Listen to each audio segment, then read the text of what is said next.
Welcome to the Success Partner Podcast. I'm Daya Naef, your host and founder of The Success Partner. On this show, we dive into the stories of attorneys, business professionals, and entrepreneurs who have navigated the ups and downs of building successful careers and businesses. From the strategies they've implemented to the challenges they've overcome, we're here to uncover the insights that can help you on your own journey to success. So sit back, relax, and let's get started.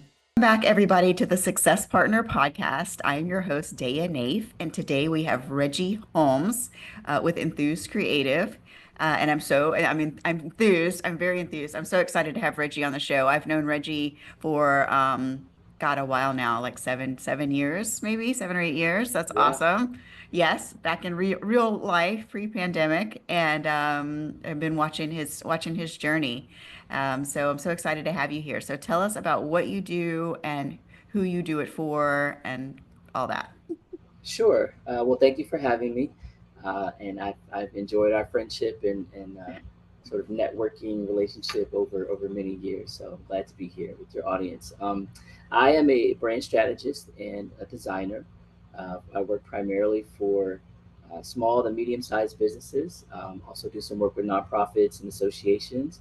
And the work that I do is really focused around branding and helping businesses to stand out and show up in the marketplace the way that they intend by having a visual identity that is aligned with how they want to present themselves, and having messaging and marketing materials and collateral, everything from the print stuff to digital website, that really speaks to their audience, communicates the right things about who they are and what they do, and helps them to be found and to be able to be hired by people that need what they offer. So, I started as thinking of myself as just a graphic designer. Like, that's what I went to school for. That's kind of how when I first started my business, initially just wanted to show up. Just being a doer, pretty much, like taking orders from people, and whatever they needed, I could design it, turn it around,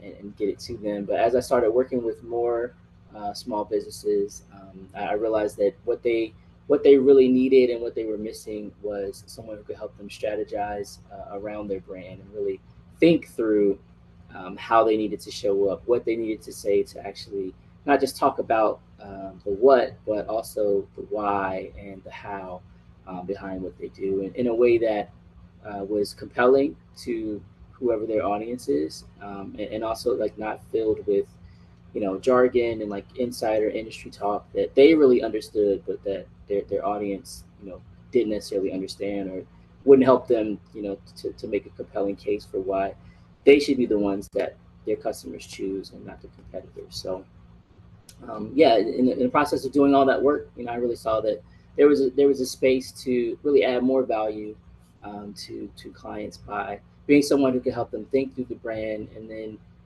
be able to execute and design and implement. So that's really the space that I find myself in today, and I love the work that I get to do for clients.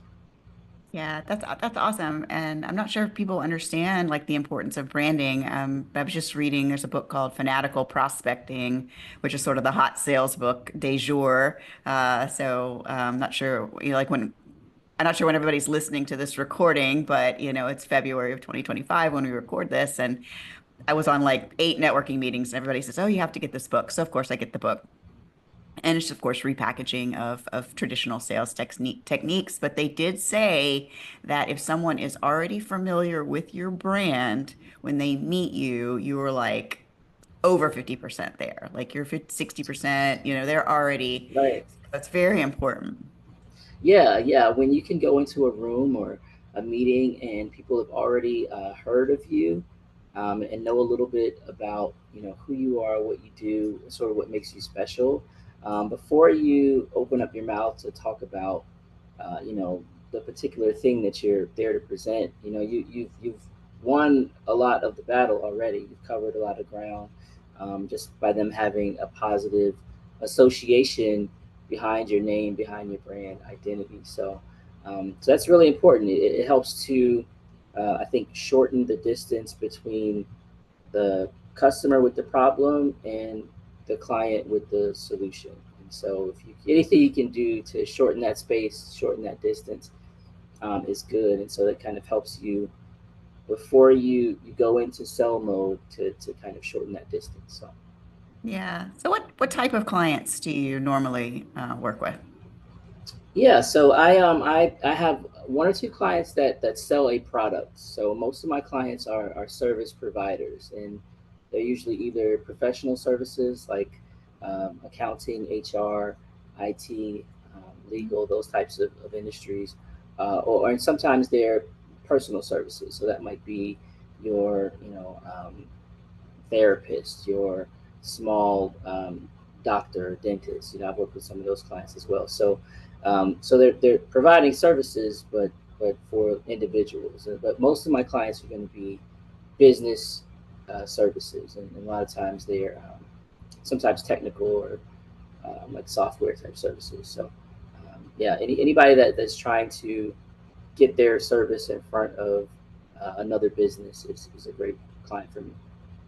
Oh, that's awesome. So of course, I work with a lot of law firms, so we're in Yeah, that vertical together. So yeah.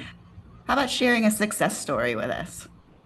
Sure. So there's a client that I'm still working with today, and so they're a national association, and they're in the waterway space. So they help clients. Well, actually, they bring together people that have an interest in the nation's waterways and dams and ports and all the things kind of related to that. And obviously, with change in administration and tariffs and things like that, that's it's something that a lot of people are thinking about.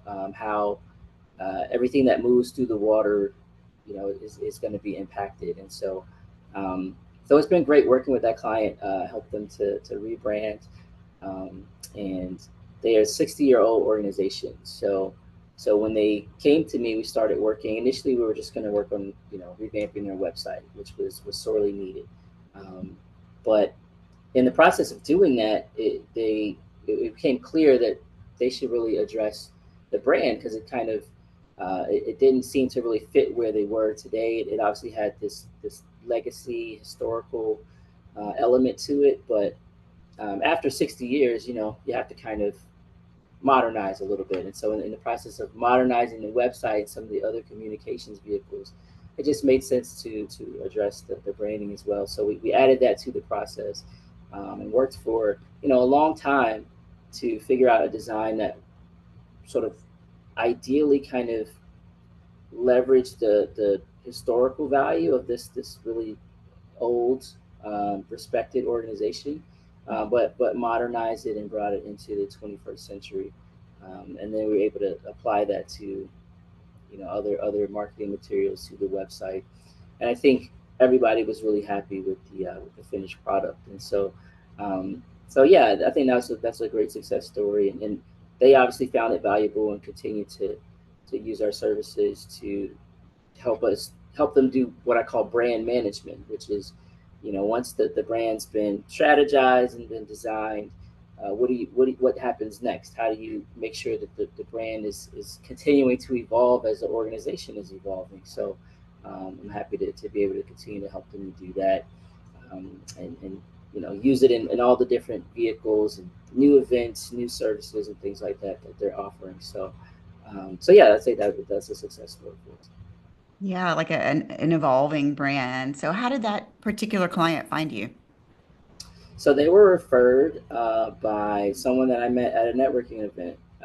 Yeah, which that's it's always nice when that happens. I think as you know, there are times in your entrepreneurial journey where you're really out there. You're doing a lot more networking than others, and so you know now is not necessarily one of those times. But at that time, I was doing a lot more networking. And, yeah, I met someone who was in IT, and I think they were doing some IT for this company.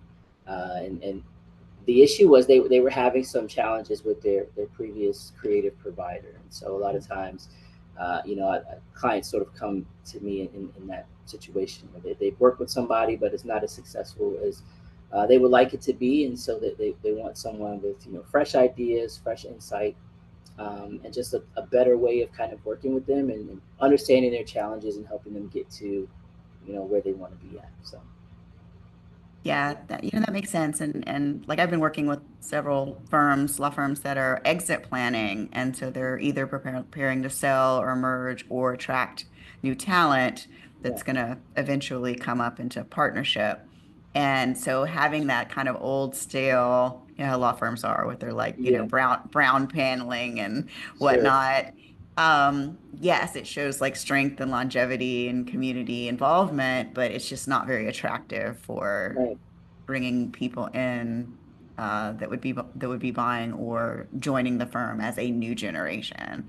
Right. Yeah. And there's different ways to do that, right? There's ways to sort of call back to, history, to call back to, a proud legacy and things like that, but also keeping it modern, keeping it fresh for a newer audience. And so it's a delicate balance, but it's always rewarding when you can sort of bring those worlds together. Yeah, absolutely. I knew you would understand that. Yeah. Yeah. Yeah. So. Yeah, yeah. For a time, you were doing a lot of workshops. Do you still have time to do that? Yeah, so I've kind of reduced the number and volume of workshops down to like quarterly. I try to do a quarterly workshop. Sometimes it's in conjunction with another creative or another marketer. But yeah, I try to do at least one per quarter and on some branding topic. And so I'm not sure what it will be. I'll announce that soon, but it'll be in March. Okay. Yeah, we'll try to offer what I can to people in the way of some content that's new and valuable. But I can't do one every month like I was doing. So, but, Yeah, no, makes yeah, sense. I was the same. I usually yeah, try to do stuff every month, and then sometimes it just doesn't it doesn't happen anymore. yeah, It's yeah, the getting busy, which is the good thing. yeah. So wonderful. What do you do in your spare time? In my spare time, so I chase around a 2-year-old. So, um, and we try to find fun things to do together. So, I'm a proud dad and have a lot of fun, with him. So, Um, it's been fairly cold lately, so we haven't had a chance to go outside and run around. That's probably our favorite thing to do. We try to make it work in the house, but that's what we really like to do is go outside and play. When I'm not with him, I like to cook. I actually do most of the cooking in my family, and I like to work out and do sports as well. So. That's great. That sounds very well-rounded. Can't believe he's two. I remember when you first announced you were going to be a dad. Yeah, so time flies, and um, it's been a joy. So. That's awesome. So how do people find you? Sure. So we're on social media, especially on LinkedIn. Just search for Enthuse Creative, and I always tell people it's enthuse as in enthusiasm. So, um, and yeah, enthusecreative.com is our website, and you'll learn about the different services that we provide for businesses related to branding, and, brand strategy, and design. So those are probably the best places to find me. And Thank you for joining us on the check out Success Partner blogs, check Podcast. out some I of hope our you enjoyed today's resources, conversation and found some valuable takeaways to apply to your own business journey. That's Remember, awesome. this show is Well, brought thanks to so you much by for The being on the Success show Partner, today, where we Reggie. help small And law thank you firms everyone and for business listening. owners achieve This unparalleled is the success through Success Partner strategic Podcast. guidance, I'm your operational host, Daya Naef, excellence, and and please effective subscribe marketing. and If stay you're tuned. ready to take your business Thanks. to the next level, visit thesuccesspartner.net to learn more. Until next time, keep striving for success, and I will see you in the next episode.